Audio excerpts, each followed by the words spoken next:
समय का गांव दरवाजे से गुजरते ही तीनों भाई और उनके साथी एक ऐसी जगह पहुंचे जहां हवा में अजीब सी ठंडक थी।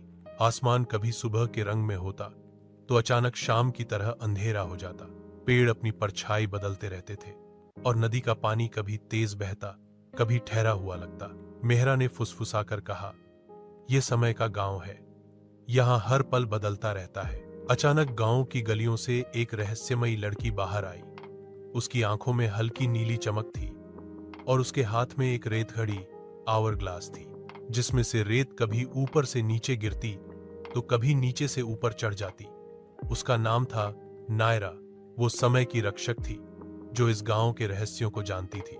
नायरा ने कहा, तुम सब यहां दुश्मन के जाल में फंस सकते हो, समय तुम्हें तोड़ेगा, पर अगर तुम सही रास्ता चुन लो तो अगली गुफा तक पहुंच सकते हो। पहला ब्रह्मजाल। नायरा ने अपनी रेत घड़ी को हवा में घुमाया। घड़ी की रेत चमक उठी और अचानक पूरा गांव बदल गया। तीनों भाई चीकू, युग और झबरू ने महसूस किया कि जमीन उनके पैरों के नीचे खिसक रही है। एक ही पल में वे 3 अलग अलग जगहों पर पहुंच गए। चीकू का भ्रम। चीकू खुद को अपने ही गांव की गलियों में खड़ा पाता है, लेकिन सब कुछ वीरान है।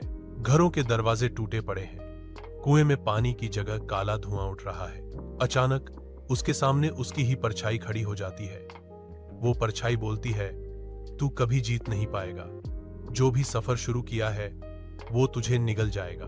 चीकू डरता नहीं बल्कि मुस्कुराकर कहता है, अगर तू मेरा डर है तो मैं तुझे यहीं खत्म कर दूंगा। उसने किताब उठाई और परछाई पर फेंकी। धमाके के साथ परछाई धुंध में बदलकर गायब हो गई। युग का भ्रम। युग खुद को हवेली के तहखाने में देखता है। चारों तरफ वही हड्डियां और खोपड़ियां, और बीच में उसकी मां की आकृति खड़ी है। मां उसे पुकार रही है, बेटा लौट आ, यहां सब खत्म हो चुका है। युग का दिल पिघलने लगता है, आंखें भर आती हैं। लेकिन तभी मेहरा की आवाज गूंजती है, ये सच नहीं है, ये बस समय का धोखा है। युग गहरी सांस लेता है, आंखें बंद करता है और मां की छवि गायब हो जाती है। झबरू का भ्रम। झबरू खुद को एक मैदान में देखता है जहां चारों तरफ बच्चे खेल रहे हैं, सब हंस रहे हैं, लेकिन उनकी हंसी धीरे धीरे चीखों में बदल जाती है। बच्चे अपने चेहरे फाड़कर खोपड़ियां दिखाने लगते हैं। झबरू कांप जाता है, लेकिन अचानक उसे चीकू की बातें याद आती हैं। डर को आंखों में देखो, तभी वो मिटेगा।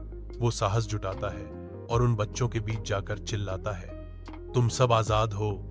बच्चे धुंध बनकर हवा में उड़ जाते हैं। नायरा का रहस्य।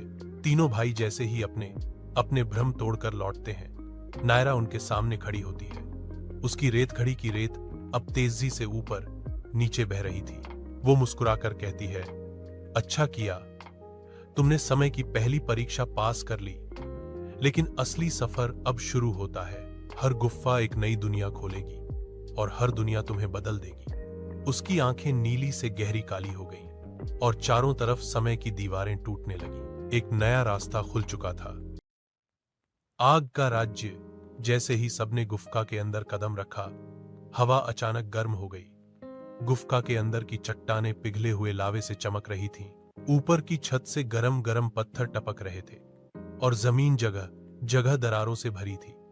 युग ने पसीना पोंछते हुए कहा, यह जगह तो जैसे किसी नर्क का हिस्सा है। अचानक सामने से भारी कदमों की आवाज गूंजी। लाल धुएं से ढका हुआ एक अजीब योद्धा उनके सामने आया। उसका शरीर धातु जैसा सख्त था और उसकी पीठ पर जलती हुई तलवारें लटक रही थीं। उसका नाम था कायरोस। वो इस गुफा का रक्षक था। कायरोस ने गरजती आवाज में कहा, यह आग का राज्य है। यहां सिर्फ वही जीवित रह सकता है जो अपने दिल की आग को काबू में रखे। अगर डर या लालच हावी हुआ तो ये लावा तुम्हें जला देगा। चीकू आगे बढ़ा और बोला, हमें आगे बढ़ना है। अगर हमें बच्चों की आत्माओं को मुक्त करना है तो हमें ये परीक्षा देनी ही होगी। कायरोस की परीक्षा। गुफा का लावा धीरे धीरे और तेज बहने लगा था। चारों तरफ गर्म भाप उठ रही थी और तीनों भाइयों को सांस लेना भी मुश्किल हो रहा था। कायरोस ने अपनी जलती हुई तलवार जमीन पर गाड़ दी, जिससे धरती कांप उठी। चीकू की परीक्षा। कायरोस ने अपनी रेत जैसी हथेली हवा में हिलाई और अचानक चीकू के सामने उसका सबसे बड़ा डर खड़ा हो गया। वो पल जब उसके पिता आग में जलकर मरे थे। पूरा दृश्य उसके सामने था। चीकू की आंखों में आंसू आ गए, उसके हाथ कांपने लगे। लेकिन तभी उसे याद आया कि उसकी मां ने एक बार कहा था, सच्चा वीर वो है जो अतीत के घावों को ढाल बना ले। चीकू ने आंखें बंद की और कहा, मैं इस आग से भागूंगा नहीं, यही आग मुझे और मजबूत बनाएगी। दृश्य अचानक धुएं में बदल गया और लावा शांत हो गया। युग की परीक्षा।